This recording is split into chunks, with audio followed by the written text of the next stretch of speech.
ଶ୍ରୀକ୍ଷେତ୍ରକୁ ଆସିଛନ୍ତି।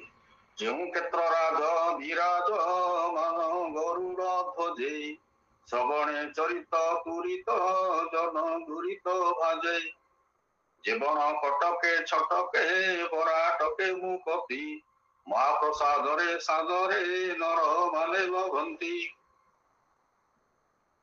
ଇତ୍ୟାଦି ଇତ୍ୟାଦି। ଏ ତ ଯେମିତି ସେଟା କଳ୍ପବଟର ଛାୟା ଆଶ୍ରୟ କରିକି ଲୋକେ କଳ୍ପବଟକୁ ଆଶ୍ରୟ କରି ଲୋକେ ମୁକ୍ତି ପାଇବା ପାଇଁ କାମନା କରନ୍ତି ବା ସେଟା କେମିତି ଗୋଟେ କୁଣ୍ଡରେ ପଡିକିରି ଗୋଟେ କୁଆଟିଏ ଚତୁର୍ଭୁଜ ହେଇଗଲା ଏସବୁ କଥା ସେ ବର୍ଣ୍ଣନା କରିଛନ୍ତି। ଏବଂ ସେଇଠି ସେ କଣ କରିଛନ୍ତି ତାପରେ ସ୍ନାନ ଯାତ୍ରା କଥା ଉପେନ୍ଦ୍ର ଭଞ୍ଜ ତାଙ୍କର ସ୍ନାନ ଯାତ୍ରା ନୁହେଁ ଏଇଟା ଚନ୍ଦନ ଯାତ୍ରା। ଉପେନ୍ଦ୍ର ଭଞ୍ଜ କୋଟି ବ୍ରହ୍ମାଣ୍ଡ ସୁନ୍ଦରୀ କାବ୍ୟର ପ୍ରଥମ ଛନ୍ଦରେ ସ୍ନାନ ଯାତ୍ରା କଥା କହିଛନ୍ତି। କୋଟି ବ୍ରହ୍ମାଣ୍ଡ ସୁନ୍ଦରୀ ଆଲୋଚନା ବେଳେ ଏ କଥା ମନେ ପକେଇଥିଲେ ଏବଂ ଏ ଛାନ୍ଦରେ ଆଖି ଦେଖା ବିବରଣୀ ଏତେ ମୁଁ କହି ଉପମା କାରକ ମୁଁ ଯେ ହେଲି ପୁଲକିତ ଶରୀରେ ହରିରେ ସ୍ତୁତି କଲି। ପୁଲକିତ ହଉଛି ଶରୀର ଉପେନ୍ଦ୍ର ଭଞ୍ଜଙ୍କର ଯେ କବିଙ୍କର ଯେ ସେ ଦେଖୁଛନ୍ତି ସ୍ନାନ ଯାତ୍ରା ଜଗନ୍ନାଥଙ୍କ ଯୋଉ ଅପୂର୍ବ ସ୍ନାନ ଯାତ୍ରା ଯୋଉ ଅପୂର୍ବ ଦୃଶ୍ୟ ସେ ଦୃଶ୍ୟକୁ ସେଠି ସେ ଦେଖୁଛନ୍ତି ଏବଂ ସେ ହରିକୁ ସ୍ତୁତି କରୁଛନ୍ତି। ଭବ ବିରଞ୍ଚି ପୂଜିତ ହେ ଭବ ବିରଞ୍ଚି ଇତ୍ୟାଦି ଇତ୍ୟାଦି।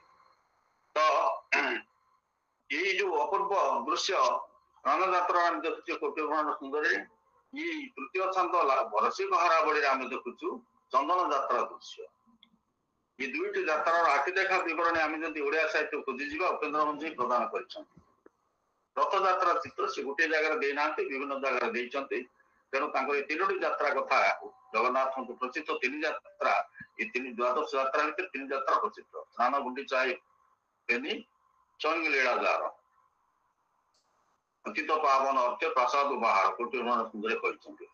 ଏ ପତିତ ପାବନ ପାଇଁ ଏ ଦୁଇଟି ଯାତ୍ରାରେ ସ୍ନାନ ଯାତ୍ରା ଚନ୍ଦନ ଯାତ୍ରା ଏ ଦୁଇଟିରେ ସେ ଆସୁଛନ୍ତି ଛାଡିକିରି ଗୁଣ୍ଡିଚା ଯାତ୍ରା ଆସୁଛନ୍ତି ସ୍ନାନ ଯାତ୍ରା ଆସୁଛନ୍ତି ଆଉ ଚନ୍ଦନ ଯାତ୍ରାରେ ଜଗନ୍ନାଥ ପହଣ୍ଡି ହେଇକି ଯାଉନାହାନ୍ତି ତାଙ୍କର ବିଜେ ପ୍ରତିମା ଯାଉଛନ୍ତି ଏବଂ ସେ ସ୍ନାନ କରୁଛନ୍ତି ନରେନ୍ଦ୍ର ପୋଖରୀରେ।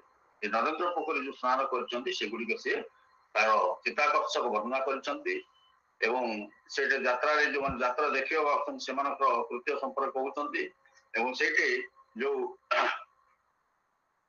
କପଟ ଦର୍ଶନେ ଲମ୍ପଟ ବିଟ ରୀତିକି ଚାହିଁ ଯେ ସୁଧୀରେ ବୋଲନ୍ତି କ୍ଷେତ୍ର ବରଟି ଏହି ଯୋଉମାନେ ଆଜିକାଲି ମଧ୍ୟ ଆମେ ଦେଖୁଛେ ଯେ ଯାତ୍ରା ଗହଳିରେ ଏବେ ତ ପୂଜା ଗଲା ଆହୁରି ପୂଜା ଆସୁଛି ବାଲିଯାତ୍ରା ଆସୁଛି ଆମେ ଦେଖୁଛେ ଏଠି କିଛି ଲୋକ ଯାଇ କିଛି ଯୁବକ ଯାଇକିରି ଏଠି କେଲେଙ୍କାରୀ କରିବା ପାଇଁ ହିଁ ଯାଆନ୍ତି।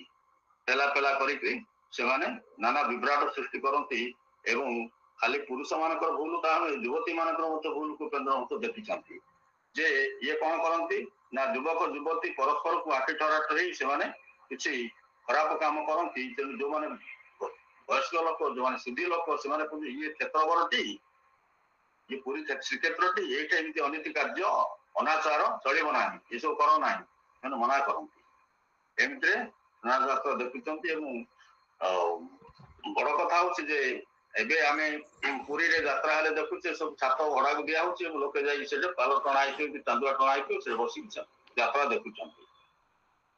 କିନ୍ତୁ ସେତେବେଳେ ମଧ୍ୟ ଆମ ଗାଁ ଗହଳିରେ ଥିଲା ଯେ ଯୋଉମାନେ ସମ୍ଭ୍ରାନ୍ତ ବର୍ଗର ଲୋକ ତାଙ୍କ ଘରେ ଗୋଟେ ଲୁଗା ଟଣା ହବ ଦାଣ୍ଡ ଦୁଆରେ ଲୁଗାଟେ ଟଣା ହବ ସେ ଲୁଗା ପାଖ ଭିତରେ ରହିକିରି ସାମନ୍ତ ନାରୀ ମାନେ ଏ ଯାତ୍ରା ସବୁ ନାଟ ଯୋଉ ହଉଥିବ ଦାଣ୍ଡରେ ତାକୁ ସେମାନେ ଦେଖୁଥିଲେ।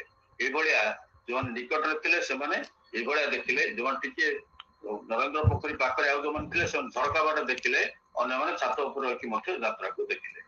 ଏମିତି ଭାବରେ ଆସିଲେ ଯାତ୍ରା ସରିଲା ତାପରେ ଯାତ୍ରାରେ ଫେରିବ କିଏ ନାୟକ କୌଶଳ କୁମାର ଏଇଠି ଗୋଟେ ଆଖି ଦେଖା ଚିତ୍ର ଆଙ୍କିଛନ୍ତି ଉପେନ୍ଦ୍ର ଭଞ୍ଜ। ନା ଯାତ୍ରା ଗହଳି ଲୋକଙ୍କୁ ଦୁଆରେ ଠିଆ ହେଇକି ଦେଖୁଛି କେମିତି ଦୁଆରେ ଠିଆ ହେଇଛି ନା ଗୋଟେ ହାତରେ ଦୁଆର ବନ୍ଧକୁ ଧରିଛି ବାଁ ହାତରେ ଡାହାଣ ହାତରେ କାନି ପଣତରେ ବିଛି ହଉଛି ଗୋଟିଏ ପାଦ ଦୁଆର ବନ୍ଧକୁ ରଖି ତାକୁ ଧୀରେ ଧୀରେ ହଲଉଛି ଧୀରେ ଧୀରେ ପାଦ ଟିକେ ନଚଉଛି। ଇଏ ଯୋଉ ଦୃଶ୍ୟଟି ଏଇଠି ଗୋଟେ ଚିତ୍ର ଏଇଟା ବର୍ଣ୍ଣନା ନୁହେଁ ଏଇଟା ଚିତ୍ର ଆଙ୍କିବା ମନ ଭିତରେ ତ ଏଇଟାକୁ ଆମେ ବୁଝିପାରିବ ଏଇ ଅନୁଭବଟି ଉପେନ୍ଦ୍ର ଭଞ୍ଜଙ୍କର ସେ ନିଜେ ହୁଏତ ଦେଖିଛନ୍ତି। କୁଲାଡ ଉପେନ୍ଦ୍ର ଭଞ୍ଜଙ୍କ ଜାଗା କୁଲାଡ ସେଠି ଦୋଳ ପୂର୍ଣ୍ଣମୀକୁ ଯାତ୍ରା ହଉଥିଲା ସେ ଯାତ୍ରା ସେ ଦେଖିଥିବେ କିନ୍ତୁ ପୁରୀରେ ଏହି ଯାତ୍ରା ଗୁଡିକ ସେ ନିଜେ ଦେଖିଛନ୍ତି ସବୁ। ତେଣୁ ନଚାଇଲା କରେ କଞ୍ଜ ଚରଣ ସୁଖୀ ଦେଖିବା ଇଚ୍ଛାରେ କ୍ଷଣ ସ୍ଥିର ହୋଇ ନ ରହେ କ୍ଷଣ। ତେଣୁ ଆଖି ତାର ଚଞ୍ଚଳ, ସେ କାନକୁ ଦେଖିବା ପାଇଁ ସବୁଦିନ ଚାହୁଁଛି, ଏପଟକୁ ଚାହିଁ ଦଉଛି ସେପଟକୁ ଚାହୁଁଛି, ଡୋଳା ଏପଟକୁ ଆସୁଛି ସେପଟକୁ ଯାଉଛି, ତାମାନେ କାନକୁ ଦେଖିବା ପାଇଁ ତାର ଆଖି ଡୋଳା ଗୁଡିକ ବ୍ୟଗ୍ର ହଉଛନ୍ତି। ତେଣୁ ଆଖି ତାର ଚଞ୍ଚଳ ହେଇଛି, ଏମିତି ଉପମା ଦେଇ ସେ ବର୍ଣ୍ଣନା କଲେ।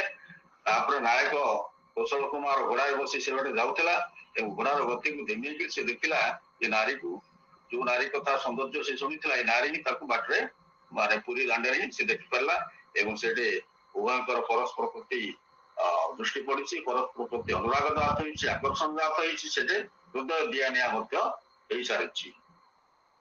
ଆଉ ସେଠି ସେ କହୁଛନ୍ତି ଯେ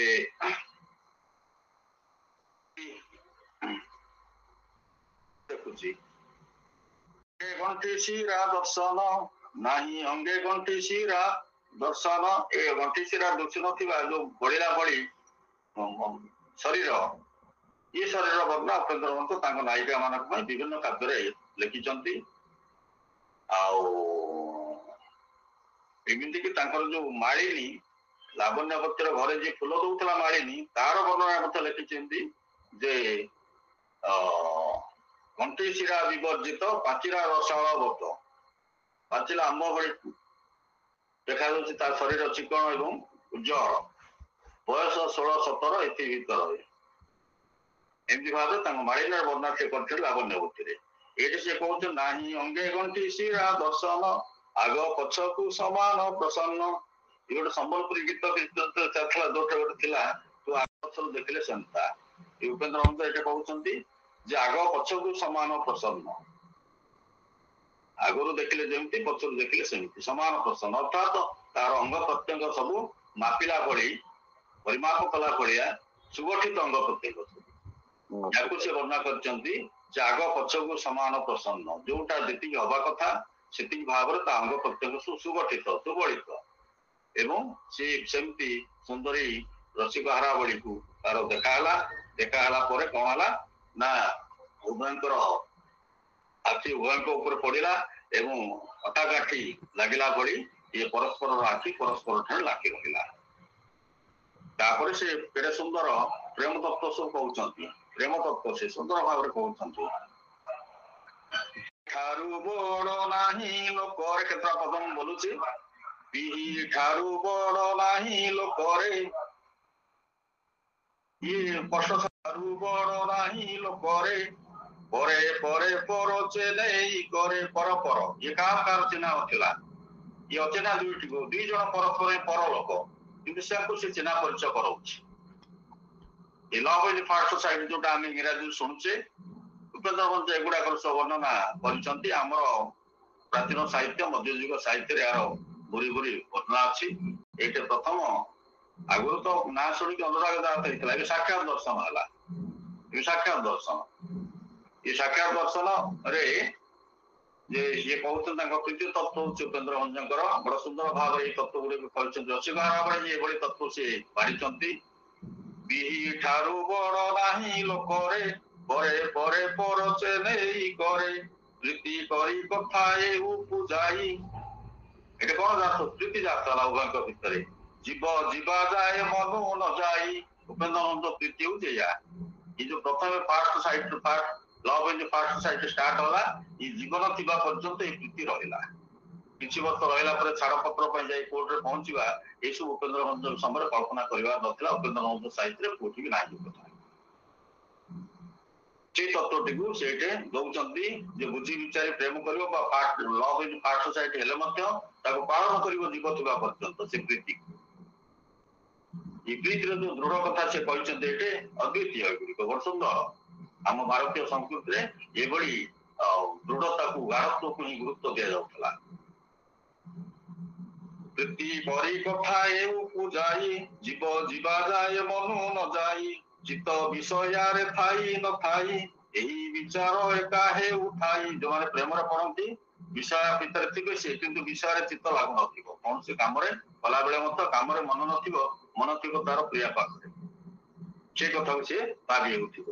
ହେଲେ ହୋଇବ ପଛେ ଶିରଚ୍ଛେଦ ଏଇଟା ଆମେ ଦେଖୁଛେ ହେଲେ ହୋଇବ ପଛେ ଶିରଚ୍ଛେଦ କେବେ ରହିବ ବିରତି ବିଚ୍ଛେଦ କଣ ପାଇଁ କେସ୍ ପଡୁଛି କୋର୍ଟରେ ବର୍ତ୍ତମାନ ଛାଡପତ୍ର ପାଇଁ ବା ଫ୍ୟାମିଲି କୋର୍ଟରେ ପଡୁଛି ଉଭୟଙ୍କ ଭିତରେ ସମାନ ହକ ଏବେ ଆମେ ଓଟିଭିରେ ଦେଖୁଛୁ ଗୋଟେ ଯେ ଶନିବାର ମୁଁ ଦଉଛି ସେଟା କି ପ୍ରୋଗ୍ରାମ ସେଟା ଆଶାର ଆଲୋକ